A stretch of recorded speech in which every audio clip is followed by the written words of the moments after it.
Ismételten Stranger Things napban. Hogy már egyben innen folytatódik. Szegény Derek! Pedig már egészen megkedveltem. Szép. Gyerekek, soha ne váljatok szét. Nem válunk szét. Mindig ez történik. Most van egy olyan megérzésem, hogy Nancy fog meghalni. Nem. Nekem most már egy ilyen. Ezek össze fognak verekedni, már bunyóznak is. Joyce nagyon laza lett. Öld meg a rohadékot. Holly megint csak nem segített, de ez baromi izgalmas volt. Ilyeneket tud. Komolyan mondom, nem értem, hogy miért nem megy, és nem miért értem. Ragasztozza még azt a szart. Hát menj és fuss és szaladj! Ne csináld! Ez a fekete lyuk fogja beszippantani a Vecnát. Mi van? Most ők mégis hova kerültek?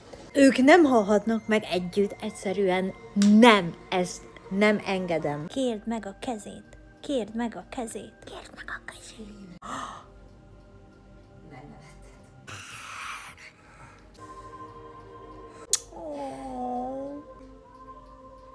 Azt hiszi, hogy meghalnak. Szeretik egymást, nagyon. Én is szeretlek titeket, gyerekek. És nem haltok meg.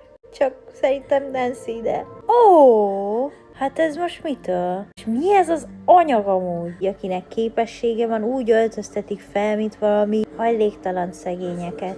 Mark szerint most hátba fogja szúrni őket a csaj. Jaj, ne. Ó, bassz meg. Szerintem Lucas meg fog halni. Nem. De... Oh my Gozsi, Max. De ne menjetek ki! Hát a Maxért mennek! Keren a demo ölő. Ezek a liftek. Elrúgta a lábával? Ó, de komoly! Annyi, hogy itt egy... Nem tudom, miért nem futnak, tehát ez káprázatos. Ilyenkor kell futni. Most! Hazd meg! Mi? Úristen! Átcseszte! Ez most elég önző volt, nem? Felébredt. Végre. Olyan aranyos, hogy így kitartott mellette. Egyre bővül a gárda, és szerintem ez zseniális. Mi éhezünk, bepisilünk. Késünk a mai vendégségből. De nem állunk fel innen, amíg vége nincs. A csaj most konkrétan megtámadta a miniszektát.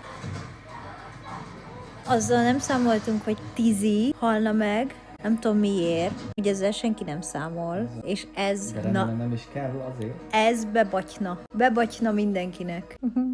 Ez cuki. Ez egy nagyon hosszú coming out volt, de nagyon aranyos volt. Ja, most mindezt mondjátok, aztán